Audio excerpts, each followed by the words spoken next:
Yeah, one of the things, though, you're talking about good and bad characters. Uh, Oftentimes, uh, you have to have characters that are good, but not necessarily saints. The two Elias Walker characters that I've done, the spy and the cowboy, are basically good characters, uh, but they encounter things, especially the spy. He was called the anti-hero. You know, he's sort of on the gray side. Henry Matsumi is basically a good character. He's got some character flaws, but he's basically a good character. Most of my short story characters are good people. If you've read my 21 conversations and 21 more conversations, most of those characters are good, decent people. It's more difficult. I won't say difficult, but when I want to tell a big story, human evil becomes more fundamental part of it. Um, uh, so I've had thoughts about doing a novel on the breakdown of a marriage, perhaps, or something, or marital discord between two basically good characters. That's something, though. What scenes from the marriage for the working class? Maybe something like that. My If I write this book on a custodian, he'll basically be a good character. I have a book called Onely. I don't know if you've read that, which I based No. on this woman that I worked with at the supermarket for a few years. She finds out that her husband was cheating on her before he died, and it's a really excellent little book about her self growth. And so I do have plenty of good characters, but the ones that are gonna be the most memorable in terms of a literary thing is, I mean, Bartleby, the Scrivener, is memorable just because it's a memorable situation. The character himself is not that memorable, but it's basically a good character, a weird character. But Ahab is going to stick in people's minds more, and you could argue whether or not he is evil or not. But When you say that narrative is character, plot is do, character. do, when you The say when you say oh, you say plot is character. plot is Oh, character. I There's a I difference thought you between said plot narrative and is character. narrative. Well, Plot. yes, of course. I just misquoted you. But you say plot is character. Let me correct myself then. You say plot is character. Um, what do you think of these, like Michelangelo Antonioni, Terrence Malick, who use characters more as a drape for their ideas? It depends on whether they do it well. Terrence Malick, I just rewatched Days of Heaven a few weeks ago. It's a brilliant film. The narrative is great, but if you listen to that young girl's offhanded ramblings, they're so much more poetic than the stuff in the Ben Affleck film he did a couple of years ago. I haven't seen the latest one, Knight of Cups. I'm not eager to see it because he seems to have, and it says to me that someone like Malick, maybe he was just operating on pure talent, and as the talent has waned, he doesn't have the skill to recognize that it's waning. Same thing with Antonioni. A couple of the last film of his that I saw, he did a few films afterwards. The '82 one. Uh, oh, I forget the name of it, but it was a good, solid film. But it wasn't up there with his '60s Did you masterpieces. ever see Eros? Is that an Antonioni film? Yes, it's No, I that is think that one from of the his last '80s. films. Yeah, no, I haven't seen it. Yeah, it has many different problems. He just got worse and worse as he got older. That one from '82, I think. What was it? I can't remember the title, but it actually had some good moments. Yeah. Even some great moments in it. But uh, it seems like there's many different ways to get to character than just using that. You can go from different angles than simply this operating method. Like yours are very character driven, but I think that you could still use characters as drapes for ideas. 2001 is very much like that, even though there is certainly character in 2001. Well, there are huge ideas in A Norwegian in the Family, in Vincetti Brothers, even in Tumbleweeds, which was a much earlier book. Even some of these books, Onely. I mean, that I've mentioned, my spy book, my Western book, these aren't just these two first books, the Western and the spy book. They're not just books or novels that are meant to deconstruct the genre. they have their own worlds and whatnot that are intertwined with these other books, uh, and the whole Schneiderverse, if you will. But uh, they deal with things, uh, friendship, myth. The Western book is set, as I call it, in Texas of Pecos Bill. It's not the real Texas of the 1850s. It's the mythic Texas. It is Texas done as Greek myth. Uh, there's a town nestled in the mountains of western Texas that is filled with just women. These are the Amazons of Texas. We find out how they come along. We know, for example, that there's a Elias Walker goes out fishing where he meets Pecos Bill, and this certainly has biblical. The reaping, the bringing in of the fishes has biblical implications. There are numbers of scenes that one of the best scenes, you haven't read the Western yet, but one of my best all-time anecdotes is a rework of an old. It's not from Aesop. It's an old Greek myth, but it's not from Aesop. Of when a coyote, or when a poor farmer meets a snake, and lets the snake get out and has a debate with the snake. The snake says, "I must bite you." Because that's what snakes do. And the farmer says, basically, "But I just saved you, and pulled you out from the rock that was killing you." And he says, "But I'm a snake." It's sort of like the scorpion swam with the scorpion anecdote. But then along comes a coyote who tricks the snake into going back under the rock to make a decision over whether the snake should bite him. And then once the snake is back under the rock, the coyote walks away and says, "You were stupid for arguing with a snake." And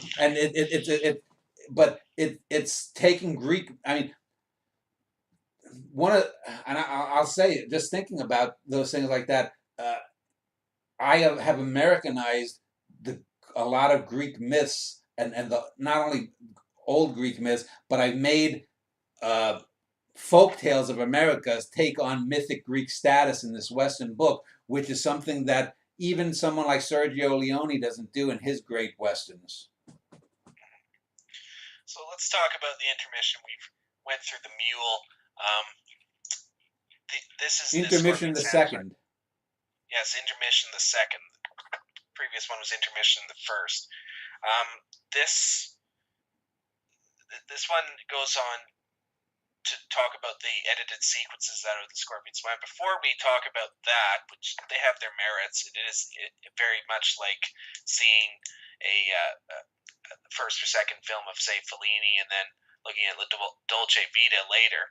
But this is, from what I've heard of people who've actually read this book, this is one of your lesser books. Am I correct in that estimate? And they've said that many different things went into it, but that it failed in some respects. I would disagree. I think it's a great book, and it's one of the things that there are some, just like, I mean, it's not as great a book as the Vincetti brothers. It's not as great a book as A Norwegian in the Family. One of the things that Jessica and I have lamented about reading each other's works is that Jessica is so great a writer that it's harder to impress once you've read the 12th or 13th or 14th or 15th great novel she's written. It's like, you get to nitpick. Like I said to her, you've done so many of these great crystalline portraits of one main character and two or three other ancillary characters. I've tried to tell Jessica she has to do a book that's a little bit bigger and broader to expand herself. Jessica says the same thing, is that, if you look at the great writers or any great artist, people talk about a masterpiece as if there's one thing that stands out above everything else. Moby Dick is certainly the masterpiece for Melville. Huckleberry Finn is certainly the masterpiece for Twain. Ozymandias is the masterpiece poem out of maybe 15 or 20 great poems that Keats wrote. Stopping by Woods on Shelley. Shelley, yeah, Shelley. Stopping by Snowy Woods is the masterpiece of Frost out of maybe 2 or 3 dozen great poems that he wrote. And so I think a lot of times young readers get jaded. If you've read the Vincetti brothers and then you read Scorpion Swam, it's going to seem and it is a lesser book, but it's the difference of getting over the hurdle of greatness by a whisker or two, and then doing it by a yard, and then doing it by 1,000 feet with something like a Norwegian in the Family. In that you have to look at a work in its context, not only within the works of the person doing it, but if I hadn't written Tumbleweeds and I hadn't written the New York Quartet and I hadn't written these two trilogy books, I think the Scorpion Swam, Alex and Keith and some of the other people who you may have talked to would probably be saying, well, this is a masterpiece. Because I will tell you, A Scorpion Swam, I think, is as good a book overall as Huckleberry Finn. It doesn't have some of the obvious flaws of a Huckleberry Finn. But it's not the Vincetti brothers. So it's one of those things like, if you look in sports and someone has an MVP season in sports, saying, well, they were the best player that year in 2014, but it doesn't compare to the 1986 season that so and so had. Well, true, they may not be as great, but it was the best that season. It was the great season of that year. So uh, at worst, I would say it's a near great novel, but I would argue that it's a great novel, just the way, but it's secondarily or tertiarily great. But just because, so this is one of the things that I think I've mentioned this to Alex before, and I've mentioned it to Jessica before, is a lot of times they, especially younger people, and Alex is still under 30, they have their biases. In the Woody Allen book that Alex did, I'll give you an example. He had praised, for example, this film Blue Jasmine. Jessica was mentioning it as we were driving, and I watched Blue Jasmine, and I saw at best a mediocre film, whereas Alex thought it was in the upper half of. It wasn't a great film, but in the upper half. But I think it was playing more into some of his biases, in that the films around Blue Jasmine are so uniformly barren that it looks better by comparison. By the Yes. same I token, agree. when A Scorpion Swam is the book between it's Vincetti brothers, then I think it's Scorpion. Well, let me just see here. Let me It's a just look kid's book, isn't it? at a kid's book, and a kid's book is a great book. And you said you thought that it wasn't, but again, you're judging it on the I wrong. said it was a near great book, Dan, and I Yeah, think that we're disagreeing by a hair. yeah, You say but that you have enough evidence to go over the hill, but I basically agree with all of your posits for its positives. yeah. Well, and for example, I did between you got Vincetti Brothers, kids book, Scorpion Swam, I Imperial short stories, and a Norwegian in the Family. So you have between these two sort of titanic books, you have a kids book. You can't judge a kid's book by the same rationale of grade. Pinocchio, if you were to judge Pinocchio as an adult novel the way Moby Dick, it looks inferior. And it is inferior in that sense. But it's aiming at something totally different. You can't, for example, judge, say, uh, a great Chinese poem from the 5th or 6th century the way you can post Whitman poetry. I can say that Tu Fu might have had a dozen or 15 poems that are great in translation that I've read from 1,500 years ago whenever he lived, but they can't fundamentally be as great as Wallace Stevens' poem. You can't get beyond that. And in the same way, both the kids' book or Scorpion Swam cannot be as great as the Vincetti brothers. They aren't as big. The palette isn't as wide. They are focused on different things. Well, that's true. The only thing that I have with that is if you do judge Tufu or Shakespeare after him by Whitman, Whitman is inherently superior. That is the whole thing with a kid's book, is that I don't think it's as well done, even of its kind, as a Norwegian and the Family is of its kind. Now, Norwegian of the Family is aiming higher in many ways. And the kids' book, I will say, you can argue that it's a great book, and you would certainly not be insane to say that it's a great book. But I think that some of the limitations of it hold it back from that greatness. And there are some flaws of just within its genre that keep it from getting into that pantheon greatness. Well, It's let me only just ask you. with the Let adult me, no, mentality. hold on. Let me just ask you, as a critic, then, name me a children's book that you think is greater than it that you've read. I have told you before that it is as good as any children's book or better. I Well, think that's the because children's book of a child's book is fundamentally, a Cricket in Times Square, or even Pinocchio, which I would say is the sine qua non of children's books. That's the only rival to my kids' book, I think. Uh, again, Pinocchio cannot be as great as Huckleberry Finn. It just simply can't. mm, yeah, it's just that the genre, when you look at your western, because it has deeper connections, it would probably be, or I've read other genre things of yours. They break out of their genres, whereas a kid's book is still within there. Now, I don't know if that's inherent to the genre of it being a children's book, but all children's books seem to me have difficulty in branching upward. Now, a kid's book comes the closest to it that I've seen, and I agree with all the positives that you're stating. It is only that, and it's probably just as great within its genre.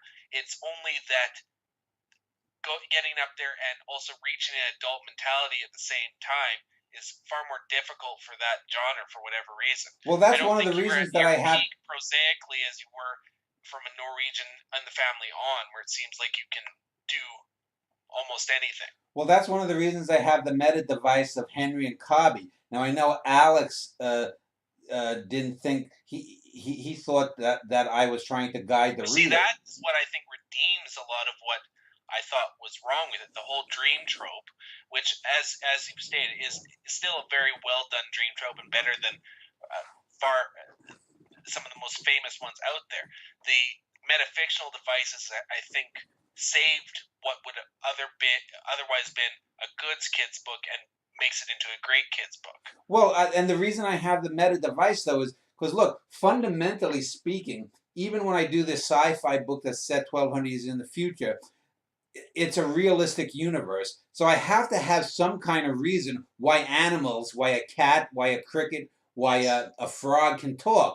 So the only things that I can really do is I have to make it a fiction within the fictive universe, and or maybe a dream, which is, I give both within the book itself. Oscar is having a dream, which is why the cricket can speak, because in the fictional book that Henry writes, only the cats can speak to each other, and the cats don't even when Oscar wakes up, they don't believe that a cricket could talk, which says to Oscar it's a dream within a dream. So again, if the thing is, if I try to do what you're suggesting, I'm perfectly, and I'm not arguing because I'm upset with it, but if I try to do what you're trying to do, say that I should bust out of it, then I've ruined the whole genre, and it's not, and because it's a children's book, I'm deliberately aiming to lift up 4 or 5 or 8 or 10-year olds' minds, and you can only do that in smaller increments. I can't take a 5 or 6-year-old or 7-year-old who's reading this and and and mature them, or get their minds to go warp speed. But if I have you at 25, or if you're 26 now, I don't know, and you're reading 25. Vincetti Brothers for the first time, hopefully you're in the position to go into warp speed. I can't. You can't deal with it. These are, art is communication. To communicate in a children's book, I have to be communicating to children, and there are inherent limits that if I go outside of it, I I may make the book more adult like, but then it ceases to be a children's book. Yeah, so it fails its conventions, but if it did branch out, it may very well be a greater book. And I'm not saying that the animals have to realistically talk, because I think that that would be a stupid device. But I mean, talk it as actual animals. That I'm saying that it doesn't have like Incident or Huckleberry Finn the ability to capture a child's world, but at the same time get to an adult mentality. And I agree with you though that it would do a disservice as a children's book if you were to do that. Yeah. Well, Huckleberry Finn, the child is the hero, but it's not a children's book, so that's No, different. Tom Sawyer. it's often mislabeled as a children's Yeah, book all the time. it's more fair to compare Tom Sawyer to My Kid's Yeah. Book, and I think My Kid's Book is the equal or superior to Tom Sawyer. Tom Sawyer is another one that's right there by a hair. You could argue either or for it. Do you at least agree with me that you could argue that it's a near great book? Oh yeah, I mean, I would say it's a great book. I mean, again, it's like saying an animated film. Can you think of any animated film that is a great film? If I think of some of the classic Disney cartoons or even the short Warner Brothers cartoons, I think some of the short Warner Brothers cartoons, there are probably 15 to 20. Some of the Roadrunners, some of the Barber of Seville, Bugs Bunny, that even though they're only 6 or 7 minutes long, are great works of filmic art. But of course, the greatest Bugs Bunny cartoon simply can't be as great as the Red Desert or La Dolce Vita. But that doesn't make it that it's a lesser greatness, but it's still great. The problem I have with that particular thing, and it must be just of the children mentality, is if you take the greatest Daffy Duck cartoon, there's no way it can equal even some of Bergman's lesser stuff, like The Seventh Seal, which is just a near great film, or Howler the Wolf, which is arguably a near great film. It can never reach that level, even though those films failed to get greatness. But it can't reach the level because if it does, it ceases to be a children's thing. Daffy Duck cannot be sitting down and playing chess with death, only if it's a parody.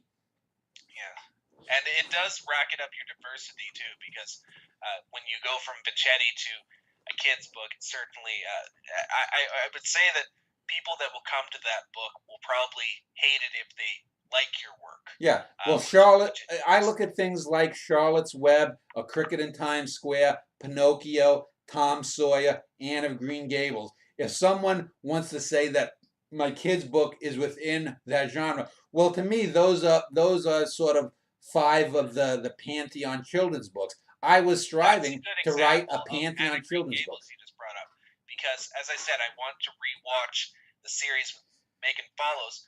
How does that branch out and get great? Because the mini series, I think, is just overall as an artwork a great artwork, but the book itself, you may be able to argue that it's a great children's book, and I still think that with the Anna Green Gables miniseries can definitely appeal and work within a child's mind. Well, yeah, but the Anne of Green Gables miniseries is an adult film based upon the children's book. It's an adaptation. You could adapt. You know, you don't remember. You weren't born in the early '70s. There were pornographic. One of the most famous animated films of all time was Fritz the Cat, which was a porno with a cat. I remember. I've heard of that. Yeah, and so you could animate. Or if you were to do a cartoon or sort of like a the Benji dog series from the '70s and '80s, if you were to try to do with live or computer animation, you could make an adult film out of this. You could make Oscar grittier. You could make Oscar dealing with aging or betrayal. You could add these kinds of false angst, but that's an adaptation. And just in the same way, for example, sci-fi films, with the exception of 2001 Solaris and maybe 2 or 3 other films, the greatest sci-fi films. A great sci-fi film is Forbidden Planet, if you've ever watched that, with Walter Pidgeon and Robbie the Robot and Leslie Nielsen and Anne Francis. It's based upon The Tempest by Shakespeare, and for the 1950s, it's great. But it clearly is not a great movie, but it's a great sci-fi movie in that genre. So yes, you have to understand that there are certain levels where things can't go beyond. As I said, greatness, in a sense, is a difference of degree of kind, not degree. And sometimes when you have genres, you can only go so far, and that greatness, and then you've gone from a greatness of degree to a greatness of kind. But you miss the whole purpose of writing a great science fiction book if you're going same as if you were to compare a great musical. Right. There's no way that the best pure musical could be a staggeringly great film because it has all these conventions it must conform to. Right, There must be this, genres though that are more flexible within that context because westerns and sci-fi, as limited as they are for the most part, 2001 and Once Upon a Time in the right, West are great here's the films. difference. The reason that in my two books, when you read them, you'll see I can flip out a western to have the bases of a western or the bases of a spy book or later the bases of a sci-fi book and make them more because I'm putting the characterization up front and the frills of the genre are on the side.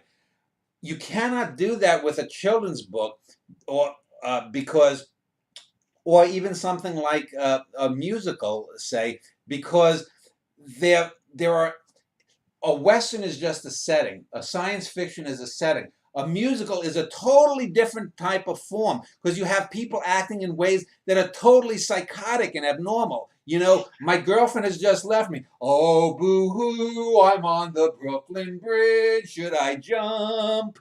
You know, that's ridiculous for people to do that in real life. In dealing with children's books or a child's film or something, or child's fiction, you're similarly constrained. So some genres have constraints that are deeper and more fundamental. Children's fiction, musicals are two of those examples. Ballet is an example. You can't. I mean, you watch Swan Lake, and when the swans are dying, you're not going to be moved as much as seeing the death of of say the impending death of Cosmo at the end of the killing of a Chinese bookie, because you're dealing with people who are dancing as if dancing is normal in real life. So some genres have thicker walls, and if you bust through those walls, you've totally lost the genre, and it's pointless. But a western, things that are dependent just upon mere setting, uh, you know, sci-fi, westerns, romance novels, spy thrillers. The genres are defined by accoutrements. They're just the things, the fringes on the outside, but the character plunge is more deep. You can't get deeply into a character that's going to break out into a song because it's a beautiful morning on the plains. Oh, what a beautiful morning. People don't do that in real life, but people in a western may shoot the first engine they come across. So that's one of the basic differences there. But anyway, let's finish up here. You said you wanted intermission the second. What did you have any specific question? Yeah, you said that they were too personal and too close to you, so you had to remove them. But reading through them, and I'm not sure if these were just segments that you took out and then kind of just interspersed. That they certainly read like that, but you've already mentioned the reasons that you took it out. But these are interesting conversations, and they have some interesting asides and everything. They don't seem to have though the depth of what preceded and follows it.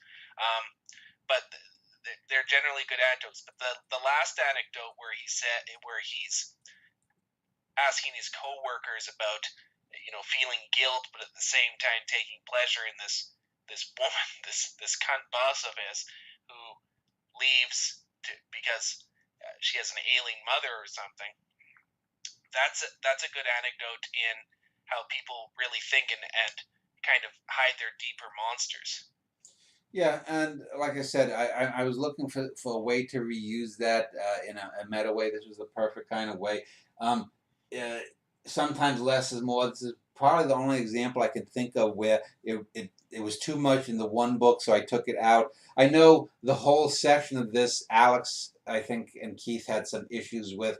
Um, I think sometimes younger readers, Alex and Keith and a few other people here or there. I think I told you when I had the exculpation of Vincetti Brothers, people under 30 thought the exculpation should go. Every reader over 30 thought it was fundamental and important to it. So I have faith that, say, some of the younger readers, if they come back and read the exculpation when they're 35 or 40 in Vincetti Brothers, will see that.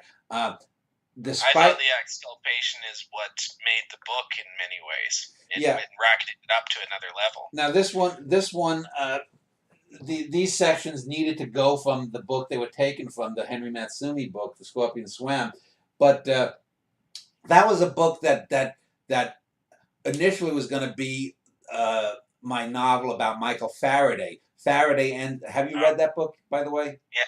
Yeah, Michael Faraday Have I ends up. read The Scorpion Swam? No. Oh no, Michael Faraday ends up being just sort of a footnote because in reading his life, he just didn't have a life that to me was as interesting and deserving of the full novel treatment. So he ends up sort of as a hero of Henry Matsumi's. I reused it here. I don't like there's enough good writing that I didn't want to just waste it. But it didn't belong in another book. Agassi, if you were to use someone like that, you think because a lot of his life was fabricated by the myth of him, he would work as good character fodder? Because I've read about Michael Faraday too, and yes, he doesn't have a very interesting life. Neither did Charlie Chaplin, by the way, a great silent filmmaker. Yeah. But that's just an example. So when you're looking for characters there, are you looking for ambiguities? There's all sorts of things you could look into it, because with this particular novel, it seems like you're looking for the ambiguities of the character, the places that you can't really fill in. The whole Phantom Punch and controversy with Muhammad Ali is a good example, because that hasn't really been plumbed that well yet. Yeah, and I don't think anyone else would really care. I mean, someone may write a novel about Sonny Liston, but if they did so, they would focus on him being a black man and what. Here, this deals with Sonny Liston as a human being. Sonny Liston is berated twice for blowing the fights and blowing the fights that an investigation had. Then there's the scene that ends up with the foundation. What we find out is a character who is from the foundation, where Sonny Liston, I think, is outside his apartment smoking a cigarette or something, and the foundation guy comes and they have an interesting chat. That's actually, to me, the most important of the 3 times Liston appears in this book. But anyway. And just one final point about the whole builder versus sculptor thing. And builders are ones who judiciously pick out pieces of their writing and then add things to it, whereas sculptors will write, say, 200,000 words and hone it down to 40,000. I have noticed in a few of the poems you've sent me earlier versions of certain things. They have certainly gleams and moments, but you've sculpted those earlier versions. So when you were early on as a poet, did you have the impulse to overwrite as well? Well, yeah, Whitman was the guy, and you just jizz out 40 pages of shit. And I think the first poem I ever wrote, well, not the first one actually, but the first one I wrote at 19 when I started, because I wrote 2 or 3 poems when I was young that I had forgotten about, was this poem called "A Chance." It was a series of quatrains for this girl that I was enamored of in high school for 3 years, and it's probably 10, 12 pages of shit, and I just wrote it out, just rhyming as I went. And so the first 3 or 4 years were just me doing Whitmanian stuff and Allen Ginsberg like shit. And you sent a earlier version of this ripoff of an Ezra Pound poem, and that earlier version, well, it may not overall be that good. It does have moments in it that you can see that you highlighted in the later version that worked. Yeah, I wrote a book-length poem called Ad Infinitum that I have copies of the book. I self-published it back in like '85. Very few people have seen that one. That has some brilliant moments in it, but overall it's not a good book. It was my attempt to try to be a Vedic poet, and it's got many interesting moments, things Donald Hall can write, but it's not a good poem in any sense of the measure. But you can see glimmers. You can see the protoceratops of the great poet that became a triceratops later. That's interesting that you mentioned him, because you've done thistle poems and a few essays on Donald Hall, or at least added Donald Hall as usually as a bashing aside. but you've mentioned that he's written maybe 2 or 3 solid poems in his career, but you call yours a bad poem, even though it has moments that well exceed any of those. Well, I think I've said this before, is that you can have poets who are good, solid poets who will never, ever, ever, in 1,000 years of writing, ever stumble upon greatness. They will be good, solid, and they can write poems that are an 80 or an 85, and most of their stuff will be between 70 and 85. And then you can have a poet that's writing 35 or 40 or 50, and they're writing bad poems, but they have glimmers that if they put it all together, they'll rocket up to the 90s. And that's one of the things, when I was writing bad poems for the first 4 or 5 years, I had some mediocre poems, but I had these great lines, these great images, these great ideas. But learning how to put the Legos or the Tinker Toys or the Lincoln Logs together in the right way, you have to have those Lincoln Logs. I had those Lincoln Logs, I just didn't know how to put them together. Donald Hall just has his penis.